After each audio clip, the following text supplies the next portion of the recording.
प्रिय मित्रों, जय श्री राम।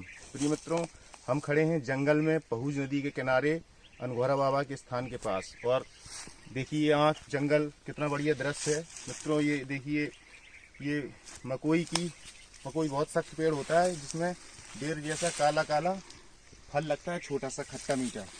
तो वो वही इसी चीज़ की ये बेल है। आप देख रहे हैं कितनी लंबी गई है। ऐसे ही कई चीज़ें जंगल में होती हैं। जैसे ये चापर का पेड़ है मित्र, ये चिन्हारी चापर जिसको बोलते हैं। चिन्हारी जिसका अपन बेट लेके चलते हैं। चिन्हारी और चापर ये घरों को छाने के काम आता था पहले। खपरा वगैरह जो छाते थे लोग बाग, उसको छाने में ये आता था। ये देखिए इसमें ऐसी पत्तियां होती हैं। थोड़ा हर श्रृंगार जैसा पेड़ होता है इसका। और ऐसे ही दूसरे जंगल में कई चीज़ें पाई जाती हैं। देखिए मित्रों, ये भटकटैया का पेड़ है। ये देखिए इसमें ये भटकटैया लगी हुई है। ये देखिए ये बिल्कुल भट्टे जैसा फल होता है इसका।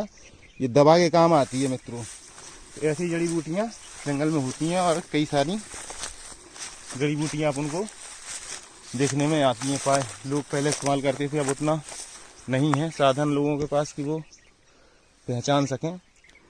तो मित्रों, आज हम आपको बताने जा रहे थे अपने ई अनादि अनंत कार्यक्रम में गति के बारे में कि गति क्या है।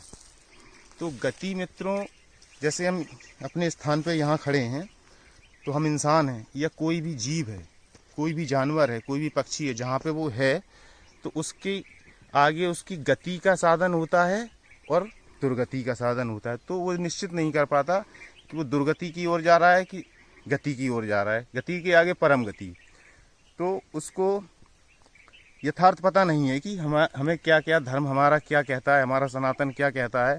वैसी सुनी सुनाई बातों में प्रमाणित नहीं है। तो वही हम आपको अपने कार्यक्रम में अभी तक हम आपको सूत्र बता रहे थे। जो वो सूत्र थे वो ज़रूरी थे बताना। अब वो लगभग ख़त्म हो गए हैं, हम आगे बढ़ रहे हैं। तो मित्रों, जैसे हमने आपको बताया, ये अभी जो बता रहे थे हम आपको, मकोई की बेल है या कोई भी पेड़ है, तो उसमें जो उसकी जो लकड़ी होती है, जो बेंत बनाया जाता है, लोग छड़ी लेके चलते हैं, साधु संत या लोग बुजुर्ग वगैरह छड़ी जो लेते हैं। तो छड़ी जैसे वो किसी भी पेड़ की छड़ी है तो उसकी गति कर रहे हैं। वो उस पूरे पेड़ की ही गति हो जाएगी अगर वो, क्योंकि उस छड़ी को जो अपने साथ रखता है उसको चलाता है। तो चलाने से गति होती है। छड़ी भी चल रही है उसके साथ साथ, तो उस छड़ी की गति हो जाती है। तो उस छड़ी के साथ साथ जिस पेड़ की वो छड़ी है उस पूरे पेड़ की भी गति हो जाती है मित्रों। ऐसे ही उसकी पेड़ की गति होती है। अगर वही किसी साधु या महात्मा के अच्छे हाथ में पड़ जाए तो उस पूरे पेड़ की गति हो जाती है। ऐसे ही कोई संत महात्मा जैसे अनुरुद्धाचार्य वगैरह अपने भागवत में आते हैं, कुंडल पहने रहते हैं कानों में, तो वो जो बात बताते हैं बड़े हर्ष के साथ, सब भगवान की कथा सुनाते हैं, कान में कुंडल पहने जाते तो कुंडल सब सुनते हैं। तो पूरे सोने की, संपूर्ण सोने की गति हो जाती है। कुंडल वो कथा सुन रहे रोज, वो तो रोज बाँच रहे, आप रोज नहीं सुन रहे, लेकिन वो कुंडल उनके कानों में वो तो रोज ही सुन रहे हैं। तो ऐसी सोने की गति हो जाती है। ऐसे ही हर चीज़ की गति होती है। इंसान की भी गति होती है, देवता बनता है फिर और ऊंचे पद में जाता है, या दुर्गति होती है तो नीचे पद में जाता है। कितना नीचे चला जाता है मित्रों, ऐसी सूखी लकड़ी भी बन जाता है मनुष्य। ये भी आत्मा ही है। कोई भी चीज़ संसार में ऐसी नहीं है जो आत्मा से न बनी है। इंद्रियां, मन, बुद्धि सब आत्मा से ही बनी है। तो ये इस स्थिति पे भी आ जाता है मनुष्य, या कोई धातु रूप में भी बदल जाता है। जीवों की तो छोड़ो, धातु या लकड़ियाँ या मिट्टी ऐसे भी परिवर्तित हो जाता है। तो उद्धार गति होना बहुत मुश्किल हो जाता है। तो इसलिए सनातन धर्म को ज़्यादा से ज़्यादा समझने की कोशिश करिए आप लोग।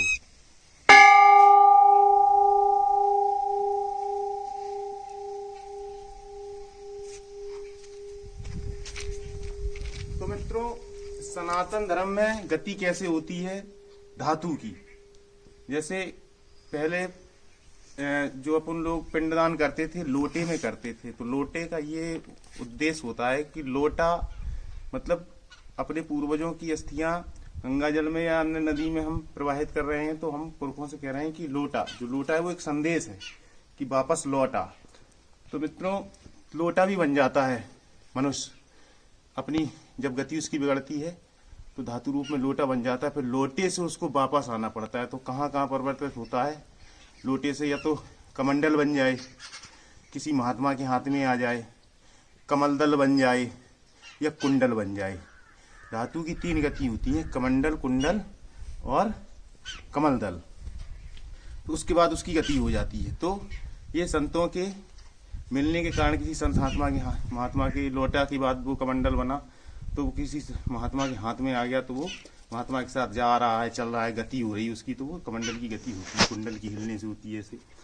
तो मित्रों, कहने का तात्पर्य यह है कि इसी प्रकार गति बिगड़ जाने के कारण मनुष्य दुर्गति को प्राप्त हो जाता है। यही दुर्गतियां हैं कि वस्तुओं में भी बदल जाता है। तो मित्रों, जब कमंडल से साधु जैसे या कोई भक्त जल चढ़ाते हैं भोले बाबा पे, तो पत्थर के ऊपर जो पानी डालते हैं अपन मंदिर में, जो शिवलिंग होती है उसमें जो पानी डालते हैं, तो पानी ऊपर से शिवलिंग में ढरकता है। तो स्पर्श होकर ढरकता है, तो वो शिवलिंग की क्या हो रही, गति, यानी संपूर्ण पत्थर की गति हो रही है। इतना भी पत्थर है सबकी गति हो रही है। अगर वो शिवलिंग में पानी चढ़ रहा है तो वो कमंडल से चढ़ रहा है, तो उस कमंडल की भी गति हो रही है और वो शिवलिंग की भी और संपूर्ण पत्थर की। इसलिए सभी भक्त और महात्मा उससे जल चढ़ाते हैं। तो ऐसे नियम करके फिर एक दूसरे के सहयोग में एक दूसरे को मदद करके तरन तारण होता है, गति होती है। तो पहले ये इसी वजह से लकड़ियां ले लेते थे कि चलो हम इसकी गति करेंगे। आजकल अपनी गति करना मुश्किल हो रहा है, कोई किसी की गति, वो तो संत महात्माओं की बात है। जैसे अचानक आप जा रहे हैं, रास्ते में आपके जूते से कोई पत्थर टकरा गया और कुछ दूर धनंग के चल गया, तो ये मान लीजिए आपने उसका बहुत बड़ा काम हो गया। अब जानबूझ के आप किसी की गति नहीं कर सकते, वो साधु संतों की बस की बात होती है। तो ऐसे ही समझ लेना चाहिए। इसी के साथ बहुत बहुत धन्यवाद मित्रों, और फिर मिलेंगे। नमस्कार।